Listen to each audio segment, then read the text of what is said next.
Entonces el tema que le hemos puesto a la enseñanza de hoy es: la verdadera gracia no es libertinaje, sino santidad. El tema es: la verdadera gracia no es libertinaje, sino santidad. Y hoy vamos a hacer la lectura del texto, siempre en Romanos. Ahora vamos a comenzar con el capítulo 6, del versículo 1 al versículo 14. Eso es lo que vamos a abordar el día de hoy. Hemos visto ya en los capítulos anteriores cómo se ha estado demostrando la doctrina de la justificación. Entonces yo esperaría de que ya todos ustedes ya supieran qué quiere decir en realidad la justificación por medio de la fe en el Señor Jesucristo. Ya se han dado muchos ejemplos de eso, y en el capítulo pasado lo que vimos, ¿verdad? Un argumento más del apóstol Pablo, utilizando el ejemplo de Adán, como en Adán todos estamos condenados, estamos muertos, estamos bajo juicio, ¿verdad? Pero como en el Señor Jesucristo, para todos los que creen en el Señor Jesucristo, vienen de muerte a vida, de esa condenación a la justificación o a la salvación, ¿verdad? Entonces, pero para el apóstol Pablo ahora se le hizo necesario, y esto al Espíritu Santo, y para nosotros se nos hace necesario hablar acerca de la santificación o acerca de la santidad como una consecuencia de la justificación. Y eso es, digamos, de lo que se trata principalmente esta primera parte del capítulo 6, ¿verdad? De que la santidad o una santificación o una conducta santa para el creyente o para el cristiano es sencillamente una consecuencia de una verdadera justificación.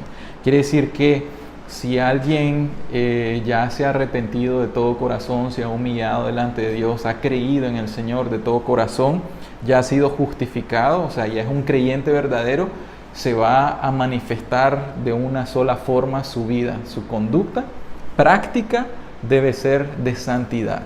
Y vamos a ver que en 1 Corintios 1:30 dice el mismo apóstol Pablo: mas por él, que este Dios, estáis vosotros en Cristo Jesús, el cual nos ha sido hecho por Dios, que 4 cosas menciona.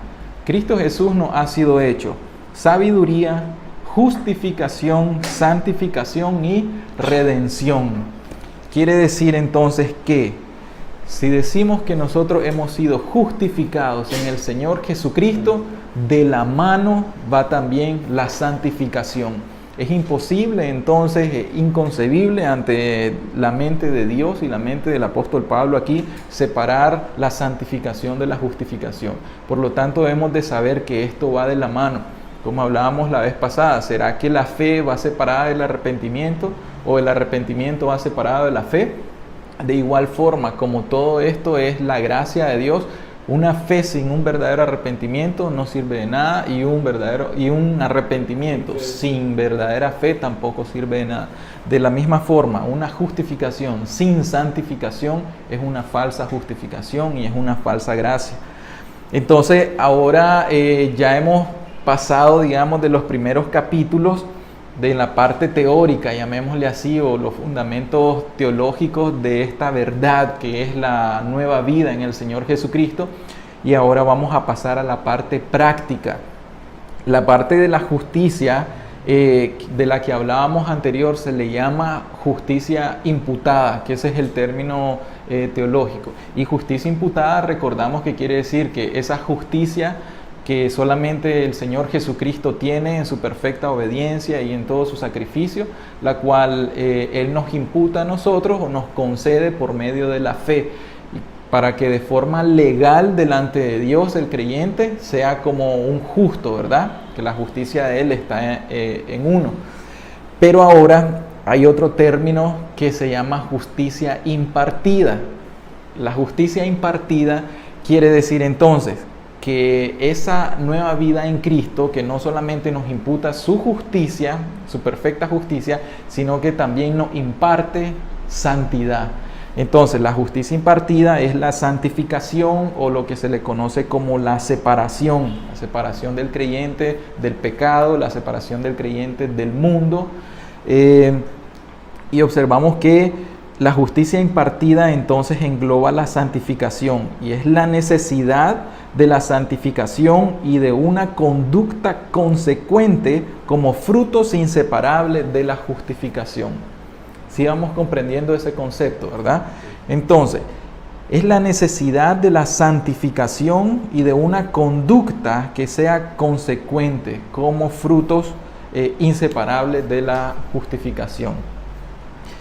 La verdad que vamos a plantear hoy es que la verdadera gracia produce santificación y no es una licencia para pecar. Esa es la verdad que yo quiero que ustedes sepan y atesoren en su corazón, que la verdadera gracia de la cual vamos a hablar ahorita produce santificación y no es una licencia para pecar. En realidad, pues, la verdadera gracia no debería llamarse verdadera gracia, eso se lo agregamos, es solamente la gracia de Dios. Sin embargo, debido a que, igual que el arrepentimiento, hay un falso arrepentimiento, un arrepentimiento espurio, y hay un verdadero arrepentimiento.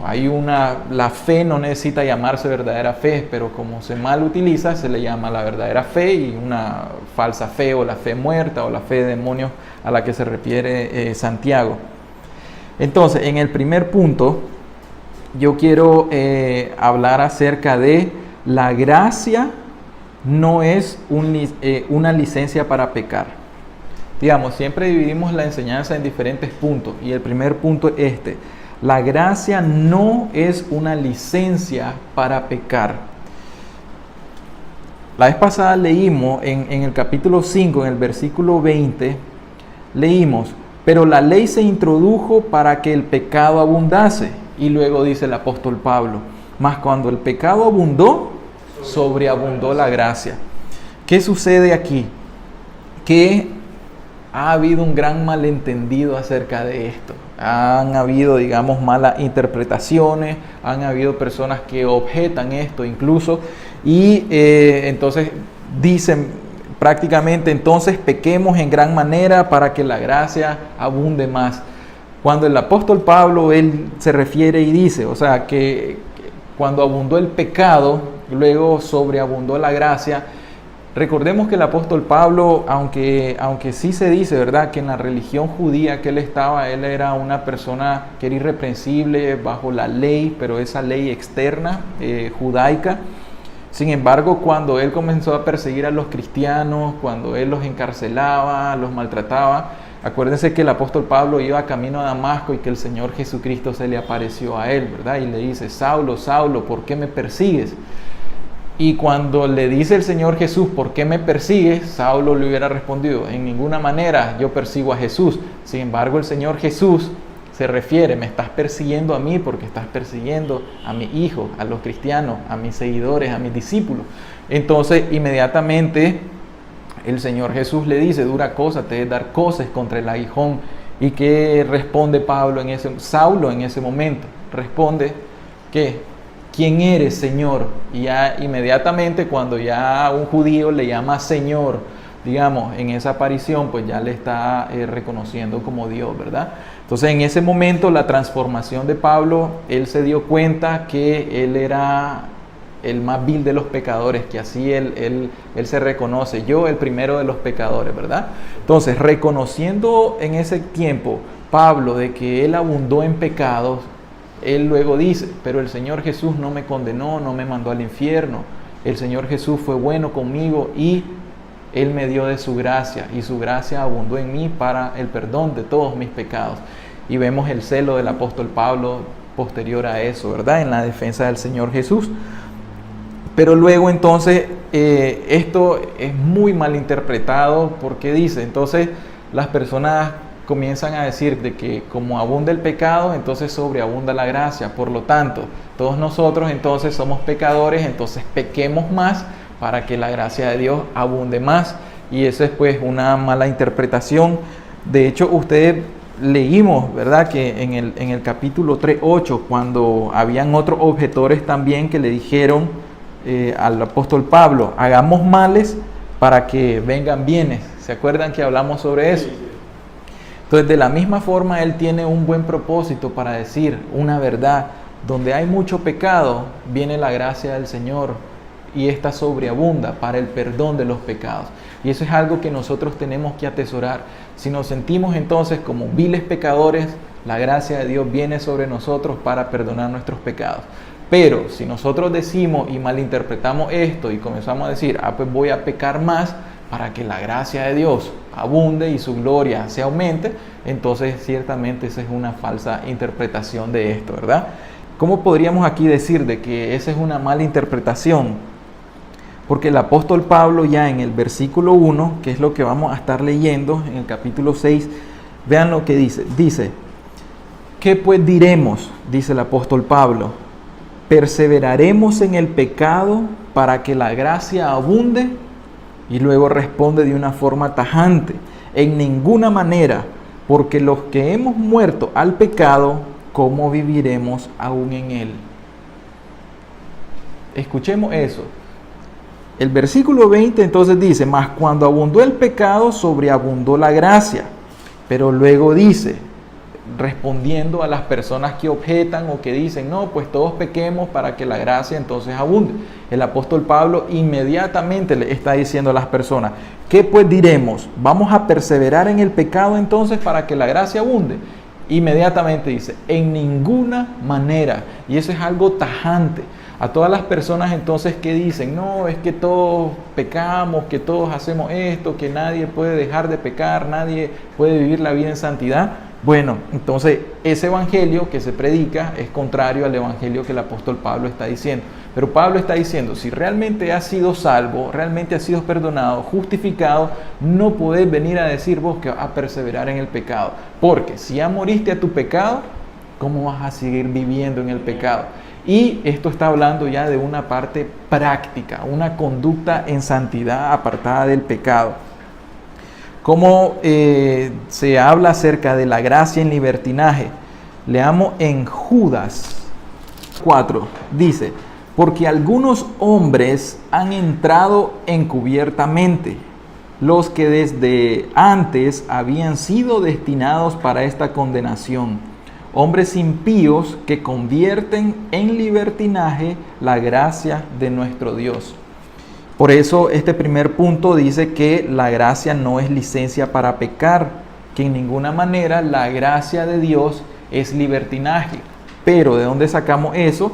Y es que el apóstol Judas menciona eso, ¿verdad? Que habrían algunos hombres impíos que iban a convertir en libertinaje la gracia de Dios.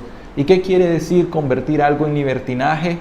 Quiere decir dar una licencia de pecar o para pecar. Por ejemplo, yo le digo a Hugo, bueno Hugo, fíjate que ahorita estamos bajo la dispensación de la gracia y la salvación es solamente por fe, no es por obra. Entonces, ¿sabes qué? Vos podés ir a echarte tu whisky ahorita y después de eso vas y no hay ningún problema porque vos crees en Dios, ¿sí o no? Entonces, vos te vas a la fiesta ahora en la noche y no hay ningún problema porque vos crees en Dios, ¿sí o no? Andate con una mujer y te vas, ¿verdad? Haces tu fornicación y no te preocupes, no te va a pasar nada. ¿Sabes por qué? Porque donde abundó el pecado, sobreabundó la gracia. Eso entonces quiere decir una licencia para pecar. Una licencia para pecar dice que la justificación es por fe. Entonces, pequemos, hagamos males, pero al final no hay que preocuparse porque estamos bajo la gracia. Entonces esa es una pésima, una mala interpretación que se está dando y como dice Judas, entonces es, digamos, algunos hombres impíos iban a convertir la gracia verdadera o la verdadera gracia de Dios, que es para santificación, la iban a convertir en libertinaje. Pero vamos a ver entonces, primera de Juan 3. Sí se entiende eso, ¿verdad? De la licencia para pecar, ¿verdad? Es que utilizamos estas doctrinas de la gracia, de la justificación solamente por la fe, como dándole una licencia a las personas para que vayan a pecar y que vayan a hacer las cosas libertinamente, cuando realmente la verdadera gracia nos da, digamos, un alto o nos previene para que nosotros no vayamos a hacer lo malo.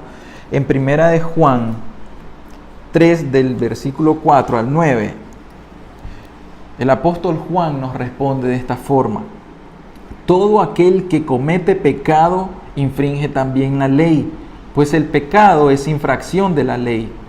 Y si sabéis que Él apareció para quitar nuestros pecados, hablando del Señor Jesucristo, y no hay pecado en Él, todo aquel que permanece en Él no peca. Ahí nos está diciendo, todo aquel que permanece en el Señor Jesucristo no peca. Todo aquel que peca no le ha visto ni le ha conocido. Hijitos, nadie los engañe. El que hace justicia es justo como Él es justo. El que practica el pecado, ¿qué dice?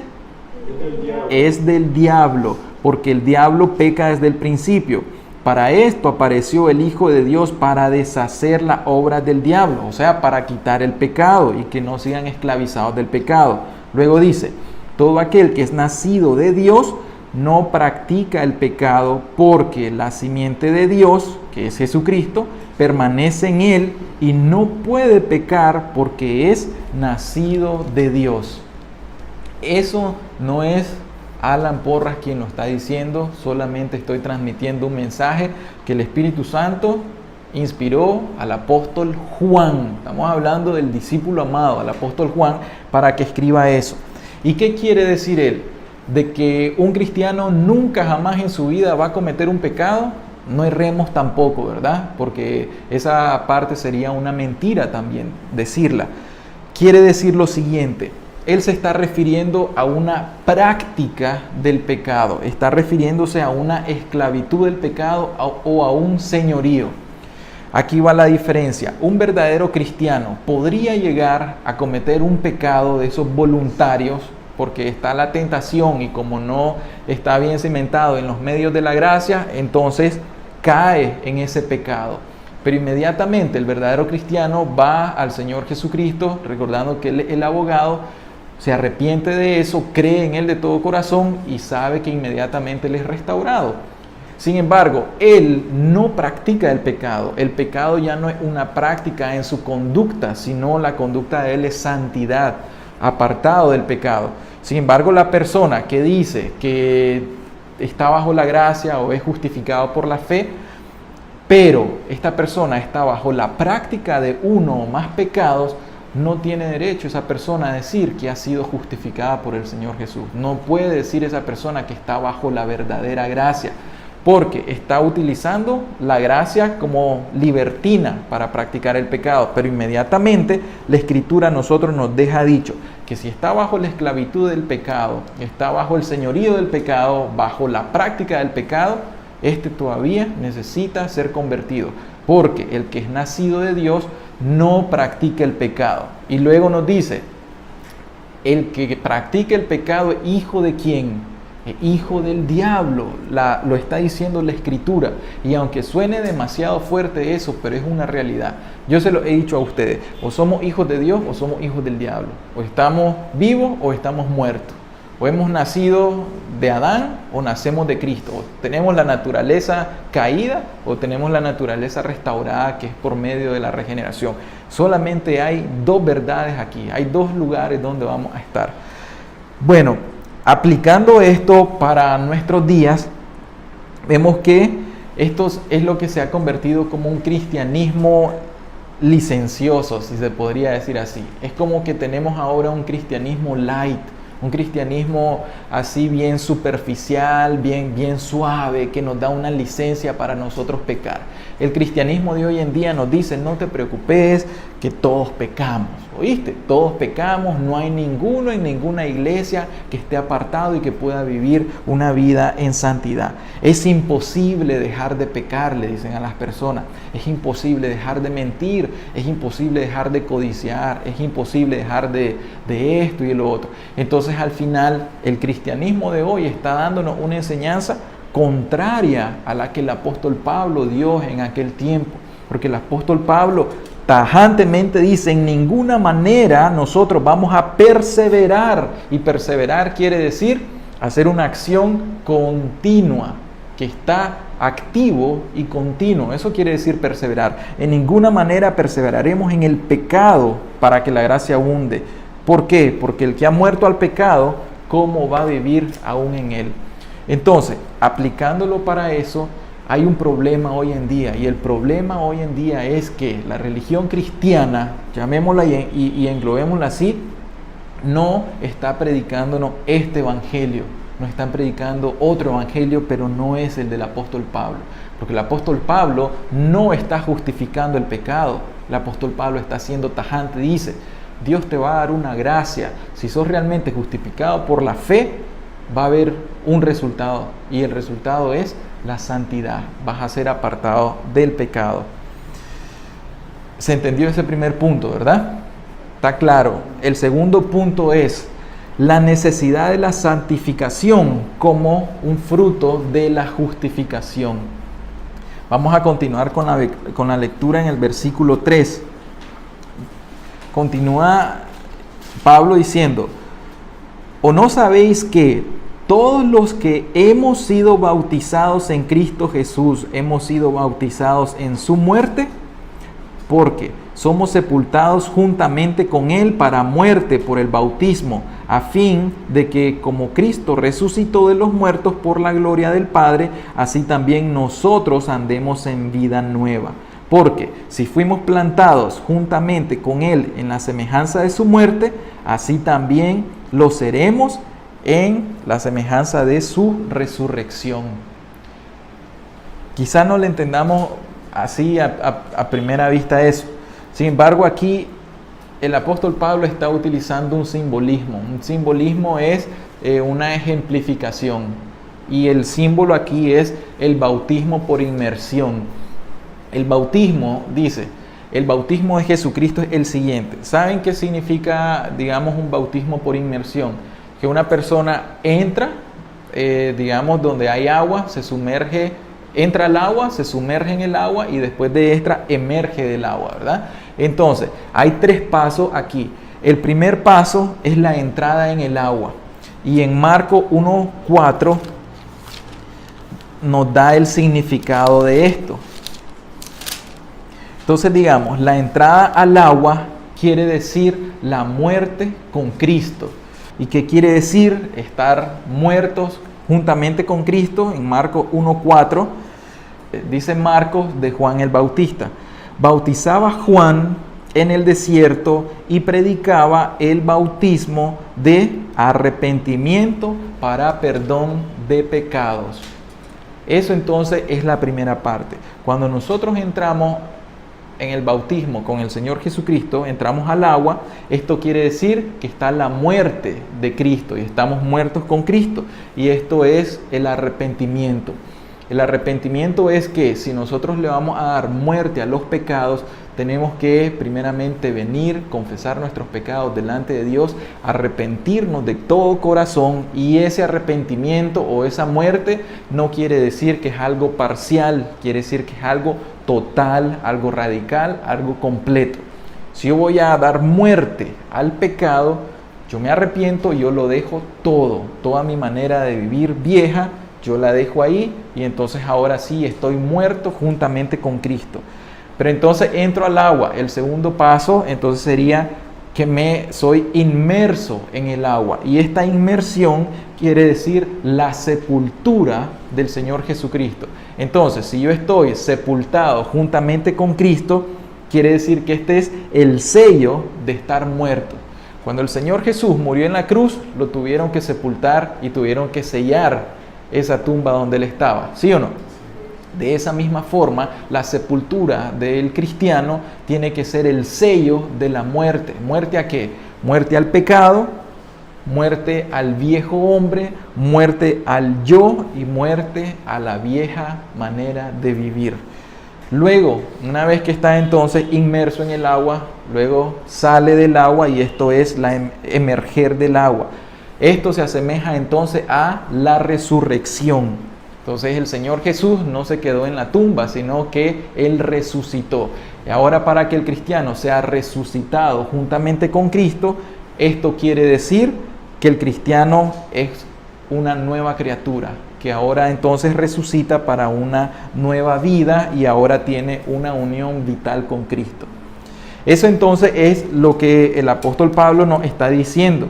¿No sabéis que todos los que hemos sido bautizados en Cristo Jesús, este es el bautismo del Señor Jesús, hemos sido bautizados ¿en qué? En su muerte, porque somos sepultados juntamente con Él para muerte por el bautismo, a fin de que como Cristo resucitó de los muertos por la gloria, así también nosotros andemos en vida nueva. Entonces, ese simbolismo que el apóstol Pablo utilizó acerca del bautismo, de una forma que se da, es el simbolismo de lo que se tiene que dar en la vida espiritual de la persona que ha sido justificada o ha sido perdonada. Un ejemplo del Antiguo Testamento, la esclavitud del pueblo de Israel en Egipto. Egipto entonces está en un lado, en el otro lado está el desierto. ¿Y qué lo separa? ¿Qué separaba Egipto del desierto? El Mar Rojo, ¿correcto? Entonces, estando en Egipto estaban ¿qué? Bajo esclavitud, estaban muertos porque estaban esclavos de Faraón. En este caso es la persona que está muerta para con Dios y esclava del pecado, esclava de Satanás. Luego tiene que pasar por el Mar Rojo. ¿Y el Mar Rojo qué es? El lavamiento por medio de la sangre del Señor Jesucristo, por medio del arrepentimiento y la fe. Y luego pasa al desierto. ¿Sí o no? Y cuando pasa al desierto, entonces sale del Mar Rojo, ya salen en libertad. Ya salen bautizados, exactamente. Salen en libertad, ya no son esclavos, ya no hay esclavitud, sino que ya tienen una vida nueva. Y claramente el desierto para nosotros quiere decir esta vida, tenemos que cruzar el Jordán para ir a la vida celestial, ¿verdad? Que es la tierra prometida. Todo cristiano entonces, mientras está en vida en este mundo, está caminando por el desierto y ahí es donde van a venir las pruebas, las tentaciones, pero ya no en la esclavitud de Egipto, sino que ahora, como pasó el Mar Rojo por medio de Jesucristo, ahora pues ya anda en una nueva vida. Y eso es el ejemplo de estos versículos que el apóstol Pablo está diciendo de la persona pues que está bajo la gracia. Continuemos con la lectura entonces en el versículo 6. Sabiendo esto, que nuestro viejo hombre fue crucificado junto con él, o juntamente con él, para que el cuerpo del pecado sea que destruido, a fin de que no sirvamos más al pecado. Este destruido no quiere decir que nuestro cuerpo va a ser aniquilado completamente o destruido literalmente. Quiere decir que abolido, o que nuestro viejo cuerpo o nuestro viejo hombre ya está sin poder. O sea que ya no se va a enseñorear el viejo hombre. La naturaleza caída, digamos, es, o como dice más adelante el apóstol Pablo, el pecado que mora en mí, ya, digamos, el viejo hombre ya quedó crucificado juntamente con el Señor Jesucristo. Y este cuerpo de pecado ya no se enseñorea entonces más de mí. Luego continúa diciendo, porque el que ha muerto ha sido justificado del pecado. Pero si no hemos muerto al pecado por medio del arrepentimiento, por medio del lavamiento de la sangre del Señor Jesucristo, entonces quiere decir que todavía no podemos nacer, no podemos estar justificados. La persona que no ha muerto a sus pecados quiere decir que no ha sido justificada, ¿verdad? El versículo 8 dice, y si morimos con Cristo, creemos que también viviremos con Él, que esto es lo que dijimos, la vida en Cristo Jesús, la vida nueva, sabiendo que Cristo, habiendo resucitado de los muertos, ya no muere, la muerte no se enseñorea más de Él. Y aquí estamos hablando de una cosa, la enseñanza pasada nos habló de que el Señor Jesucristo tuvo victoria sobre la muerte. Ahora esta enseñanza nos está hablando de que el Señor Jesucristo literalmente tiene victoria sobre el pecado. El versículo 10 dice, porque en cuanto murió, al pecado murió una vez por todas, mas en cuanto vive, para Dios vive. Hay algunas personas que hablan de que este proceso de la salvación es poco a poco. Si alguien quiere defender eso, de que es poco a poco, hermano, llévesela al suave, porque no se puede hacer de una sola vez, es como que le esté diciendo al Señor Jesucristo, estando en la cruz: Señor Jesús, no solamente van a hacer 3 horas, más las 3 horas de oscuridad, no van a ser 6 horas clavado en la cruz. Señor Jesús, es poco a poco, no muera de una vez, tárdese una semana, no, llévesela al suave, que le claven una mano hoy y que la próxima semana le claven la otra. Dentro de un mes que le claven los pies, Señor Jesús. Y tal vez allá, dentro de tanto tiempo, que le comiencen a hacer esto y lo otro. De igual forma, la persona que viene al Señor Jesucristo no es poco a poco, porque si va a morir a su viejo yo, si va a morir al pecado, es un solo arrepentimiento en este caso, ¿verdad? Hablando de la salvación. Viene al arrepentimiento, viene a la vida del Señor Jesucristo por medio de la fe y listo.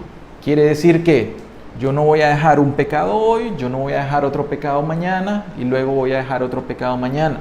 Las personas que dicen eso, ¿saben qué están diciendo? No le creen a Dios. ¿Por qué? Porque la gracia que el Señor nos está ofreciendo es una gracia que nos genera poder. ¿Poder para qué?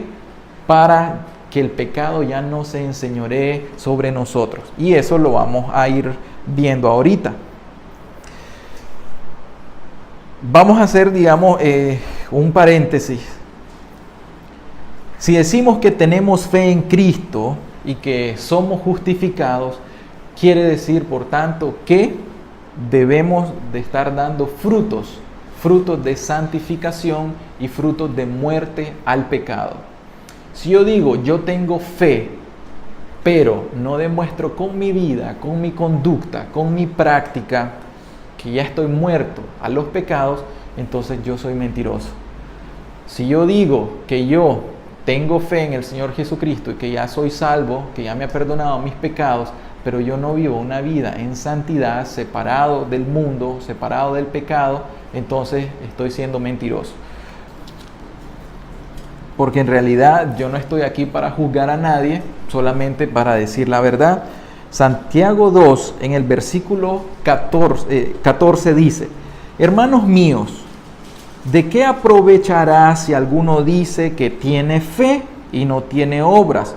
¿Podrá la fe salvarle? Y en el versículo 17 dice: así también la fe, si no tiene obras, es muerta en sí mismo. Pero alguno dirá: tú tienes fe y yo tengo obras. Muéstrame tu fe sin tus obras, lo cual es una fe falsa, y yo te mostraré mi fe por mis obras. ¿Tú crees que Dios es uno? Bien hace. También los demonios creen y tiemblan. Santiago está diciendo en síntesis ahí: vos tenés fe, vos sos cristiano, te decís cristiano, está bien. Pero si vos no me demostrás que sos cristiano verdadero por medio de tus obras, entonces sos un cristiano muerto, sos un falso cristiano. No sos cristiano en realidad. Pero si vos ni siquiera decís que sos cristiano, pero tus obras, tu conductas, tu santidad, tu devoción al Señor, haber muerto al pecado, no necesitas decirme que sos cristiano, porque tus obras o tus frutos, en este caso, me demuestran a mí o me dan evidencia que sos un verdadero cristiano. Eso es lo que nos está diciendo la enseñanza. Por lo tanto, si alguno dice que tiene fe, pero su fe no produce estos frutos de santificación o de estar muertos al pecado, pues la fe de la persona es una fe muerta, o como le llama Santiago, una fe de demonios, que es la fe que tiene. Tú crees que Dios es uno, bien hace, también los demonios creen y tiemblan. Satanás sabe y Satanás conoce toda esta doctrina y él se la sabe mejor que cada uno de nosotros, pero él no cree de todo corazón. Su fe no es una fe de salvación, es una fe muerta. Al siguiente punto, entonces vamos a ver, la verdadera gracia permite que el pecado no se enseñoree de nosotros. Es importante saber esto. La verdadera gracia permite que el pecado no se enseñoree de nosotros. Y vamos leyendo del versículo 11 al 14. Dice: así también vosotros consideraos muertos al pecado, pero vivos para Dios en Cristo Jesús, Señor nuestro. No reine pues el pecado en vuestro cuerpo mortal, de modo que lo obedezcáis en sus concupiscencias, ni tampoco presentéis vuestros miembros al pecado como instrumentos de iniquidad, sino presentaos vosotros mismos a Dios como vivos de entre los muertos, y vuestros miembros a Dios como instrumentos de justicia. Porque el pecado no se enseñoreará de vosotros, pues no estáis bajo la ley, sino bajo la gracia. El pecado entonces, en la persona que está en una verdadera gracia o que ha sido justificado, ya no es Señor de nuestra vida. ¿De acuerdo? Si yo digo entonces que yo estoy bajo la gracia, esa gracia que hay en mí, que es una gracia divina, que es una gracia de Dios, una gracia del Espíritu Santo, entonces ustedes tienen que observar algo en mi vida. Tienen que observar que hay frutos de santificación y frutos de estar apartado o muerto al pecado. Pero si ustedes observaran que yo digo, yo estoy bajo la gracia y yo soy salvo por la fe solamente, pero ustedes ven de que yo tengo una licencia para andar pecando y ustedes me observan a mí y me dicen, oye doctor, pero usted es mentiroso. O me dice, oye, pero usted es tal cosa. Oye, pero usted anda viendo pornografía, pero usted anda adulterando, pero usted anda bebiendo guaro. Y yo les respondo, bueno, sí, pero estamos bajo la gracia. Esa es una falsa gracia, una gracia para libertinaje, la cual no es la verdadera gracia de Dios. Porque la verdadera gracia de Dios que me es impartida, es una justicia impartida, es que el Espíritu Santo me es dado a mí. Por lo tanto, si Él gobierna mi vida, ya no ando yo bajo los designios de la carne, sino bajo los designios del Espíritu. Vamos a dar un ejemplo de que la verdadera gracia permite que el pecado no se enseñoree más de nosotros. Imagínense que hay en el ejército de aquí está un general ahorita, pero ese general cometió alguna infracción y ese general ya fue destituido de su cargo como general y ya pusieron a un nuevo general.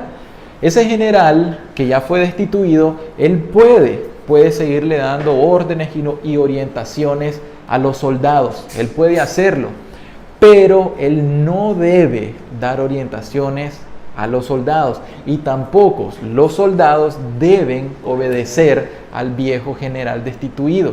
Porque si son buenos soldados, ¿a quién es que tienen que obedecer ahora? Al nuevo general que está ahorita activo. De la misma forma, nosotros como cristianos, si nosotros entonces teníamos un viejo régimen o un viejo señor que era el pecado, que era Satanás, el general que gobernaba nuestro corazón y nuestra vida, él ya por medio de Cristo Jesús, ya todo eso fue crucificado, fue sepultado y ahora siendo nosotros renacidos en Cristo, nuestro nuevo general, ¿quién es? Jesucristo. Y ahora entonces, ¿a quién obedeceremos? ¿Al viejo general Satanás o al nuevo general de nuestra vida, Jesucristo? Y si obedecemos a Jesucristo ahora, nuestros miembros, como dice el ejemplo del apóstol Pablo, mi mente, mi boca, mis ojos, mis manos, mis pies, deben ser un instrumento ¿para qué? Para justicia, para la obra de Dios. Ahora bien, si el Señor a mí me dio una mente para poder comprender ciertas cosas, ¿qué voy a hacer? Tengo que aplicar las cosas que el Señor, por su pura gracia y misericordia, me da a mí para transmitirlas. De igual forma, ustedes, al don que Dios les dé, si están verdaderamente en la gracia, tienen que utilizar sus miembros para servir al Dios vivo en la justicia y no en la iniquidad que era el viejo régimen. Y ahí vamos a terminar con el último punto. El último punto es las pruebas de la justificación y de la verdadera gracia. ¿Cuáles entonces son las pruebas o la evidencia de la justificación y de la verdadera gracia? Este es un resumen. La primera entonces es haber muerto al pecado por medio del arrepentimiento. Una prueba de que ustedes han sido perdonados por el Señor Jesucristo es esta, que ustedes ya murieron al pecado porque ya se arrepintieron de todo corazón. Nuevamente, ¿qué es un verdadero arrepentimiento? Es un cambio de mente y ahora ven el pecado a como Dios lo ve, por lo tanto ustedes aborrecen al pecado. Segundo, se duelen en su corazón porque dicen, yo crucifiqué al Señor Jesús porque Él murió en la cruz por mis pecados. Se duelen en su corazón y le piden perdón y tienen que derramar sus lágrimas porque Cristo crucificado fue muerto en la cruz a causa de sus pecados y de su culpa. Y tercero, un cambio de conducta. Si no cambian su conducta y continúan perseverando y persistiendo en el pecado, entonces ese es incluso un falso arrepentimiento. El segundo fruto, la segunda prueba de haber sido justificado o estar bajo la gracia es que el pecado, como leímos, no se enseñorea más de ustedes. Vamos a ser tentados, van a ser tentados, eso está más que claro. Vamos a ser tentados porque recordemos que habíamos leído que tenemos que ser probados, tenemos que ser tentados. Pero la tentación que viene, ese pecado ya no se va a enseñorear más. Por ejemplo, alguien de ustedes puede ser tentado a fornicar, ¿de acuerdo? Pero el ser tentado a fornicar no quiere decir que ya se fue a fornicar. Está ahí, viene la tentación y pueden venir esos dardos de Satanás a la mente y uno lo que hace es pedirle gracia al Señor, porque esto solamente se puede lograr por medio del poder de Dios para superar esa tentación. Pero si por la gracia del Señor entonces ya no se va a acostar con esa mujer o con ese hombre, entonces quiere decir que la gracia de Dios está en él. Ya el pecado entonces, la fornicación, ya no se enseñorea de esa persona. Lo mismo con mentir. ¿Por qué decimos tanto mentir? Porque todas las personas dicen una mentirita piadosa, mentir es normal, mentira, nadie puede dejar de mentir, etc. La persona es tentada a mentir, pero hay algo dentro de él, hay una nueva conducta, un nuevo patrón, una nueva gracia que le dice, un momento, refrena tu lengua, no puedes mentir porque ya sabes que los mentirosos se van al lago de fuego.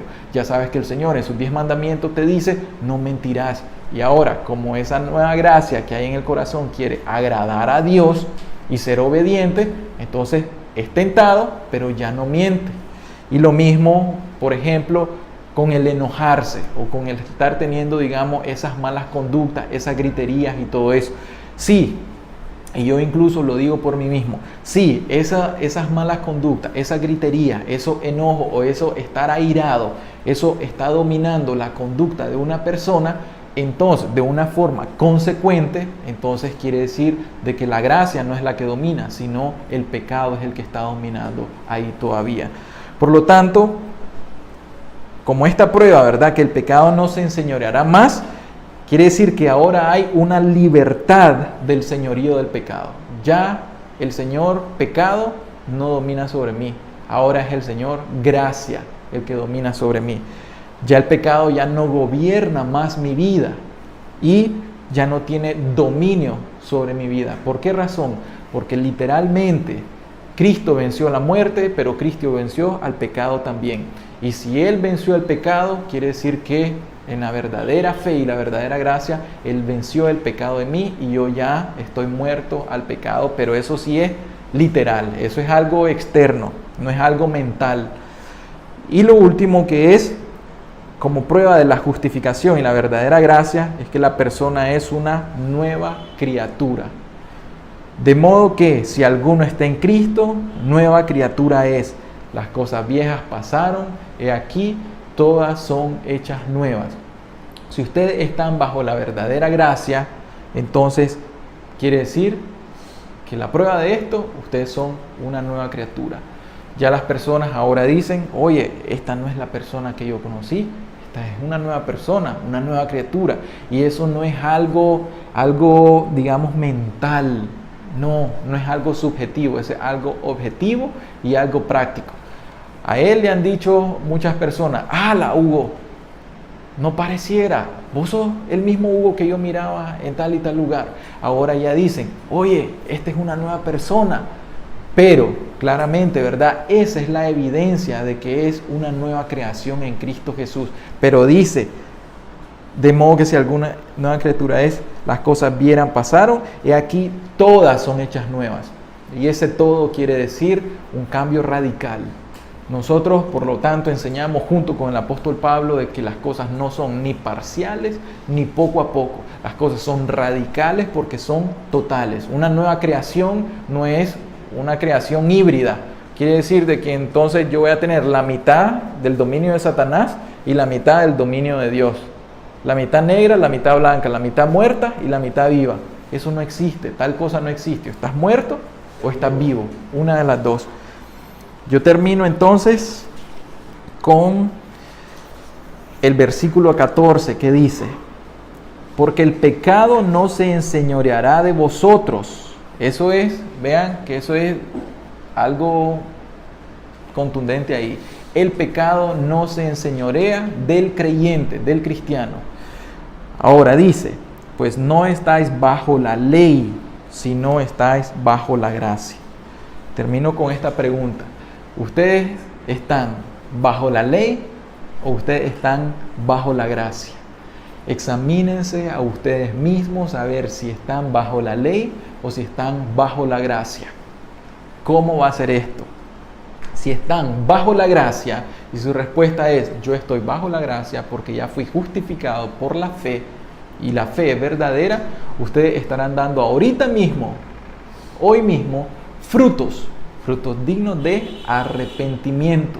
Tuvieron que haber sido bautizados con la predicación de Juan el Bautista de arrepentimiento para perdón de pecados. Sus pecados ya fueron perdonados, por lo tanto, ustedes están muertos al pecado. ¿Y cómo murieron al pecado?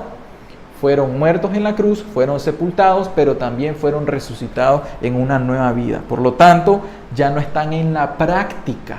Escuchen esta palabra, no están en la práctica de uno o más pecados voluntarios conocidos. Escuchen esto, pecados voluntarios y pecados conocidos. ¿Los cuáles son los pecados conocidos? Los que ustedes ya conocen de parte de la Escritura, que ya hemos leído varias veces. Y voluntario quiere decir de que ustedes no cometen ese pecado voluntariamente. Se puede presentar ahorita, digamos, una tentación para él, un ejemplo, ¿verdad? Pero él tiene esa voluntad ahorita para caer en la tentación o para ir a doblar sus rodillas y pedirle gracias al Señor para que lo libre de la tentación. ¿Qué dice la oración? Que el Señor: no me metas en tentación. Esa es la oración que el Señor nos enseña. Y líbrame del mal. Lo otro es que no justifica el pecado. Si la respuesta es que están bajo la gracia, no justifican el pecado. En cierta ocasión, yo hablé con una persona, digamos, de denominación evangélica, pero la persona justificaba tanto el pecado cuando tocamos este punto que yo le tuve que decir: mire, yo quiero decirle algo a usted. Pareciera que usted está defendiendo el pecado, porque estábamos hablando con otra persona y yo hablando acerca de la santidad, porque Dios demanda la santidad y eso es lo que se nos está enseñando. El apóstol Pablo nos está enseñando claramente. Y la persona justificaba tanto el pecado que yo le dije: oye, ¿y usted está defendiendo el pecado? En mi mente, en aquel tiempo, a mí se me hizo demasiado extraño cómo un cristiano verdadero puede estar justificando el pecado. ¿Acaso el cristiano no sabe que ese pecado crucificó a Cristo? Entonces, como dice: yo amo a Cristo, pero también le estoy enterrando el puñal. Eso es ilógico, es antibíblico. Y en realidad incluso antinatural, porque si yo digo que yo amo a una persona, ¿cómo le voy a estar enterrando el puñal por la espalda? Entonces, si están bajo la gracia, tienen esos frutos. Pero estar bajo la ley quiere decir que aún persisten en la práctica del pecado. Quiere decir que ustedes ya saben que deben de dejar de practicar ciertos pecados, pero no los quieren dejar. No les digo no lo pueden dejar, porque Dios nos ha dado la habilidad para poder obedecer su santa palabra. No solamente eso, Él nos ha dejado su gracia y Él nos dice que Él va a derramar su gracia para ayudarnos a obedecer. Pero ¿qué más? No solamente eso, Dios nos ha dado la promesa de darnos poder en el Espíritu Santo para que por medio del poder del Espíritu Santo nosotros podamos andar en una vida en santidad, no en nuestra carne, no en nuestra fuerza, sino en el Espíritu. Por tanto, si alguno de ustedes está en la práctica de pecados, no tienen ninguna razón bíblica para que piensen que están bajo la gracia o que han sido justificados. Sepan que están bajo juicio, están bajo condenación están bajo la muerte. Están muertos en sus delitos y en sus pecados. Y lo único que yo puedo recomendar es que si están bajo la ley, están bajo el pecado, están bajo condenación. Por lo tanto, yo les digo, vayan a Cristo Jesús hoy mismo, pídanle perdón, arrepiéntanse de sus pecados y crean en Él para que Él les perdone sus pecados y resuciten juntamente con Él. Amén. Amén. Amén. Vamos a orar entonces. Señor Jesús, queremos darle gracias por esta palabra, Señor. Dios, si es bueno, Señor, que nos examinemos a nosotros mismos, Señor, para que realmente descubramos, Señor, por medio de la palabra, si la fe que llevamos, Señor, es una fe verdadera, Señor, una fe que nos lleva a la salvación, Señor, o si todavía hay engaños en nuestros corazones, Dios. Padre, por favor, aclare todas las cosas en nuestros corazones, Dios, para que podamos conocerle en espíritu y en verdad. Pero también, Dios, yo quiero rogarte, Señor, para que esa gracia de la que estamos hablando hoy, Señor, Padre, pueda venir, Señor, a cada una de las personas que están aquí, Señor. Padre, si alguno de los que están aquí todavía está, Señor, en la práctica de sus pecados, Señor, Padre, yo te ruego, Señor, para que les des convicción de sus pecados, Señor, para que ellos puedan saber, Señor, que están muertos en sus delitos y en sus pecados, Señor, que están bajo juicio, Señor, que están bajo condenación, Dios del cielo, que están bajo tu ira, Dios. Padre, por favor, hazles saber, Señor, que necesitan venir a Cristo, Dios. Hazles saber que necesitan, Señor, de esa verdadera gracia, que ese don es gratis, Señor, y que solamente necesitan creer, Dios, pero con una fe verdadera, Dios del cielo. Padre, por favor, bendiga esta palabra que hemos hablado hoy, Señor. Ábrales el entendimiento a cada uno de los que están aquí, de los que escuchen, Señor, esta enseñanza por la web, Dios. Padre, te lo pido en el nombre de Cristo Jesús. Amén. Amén.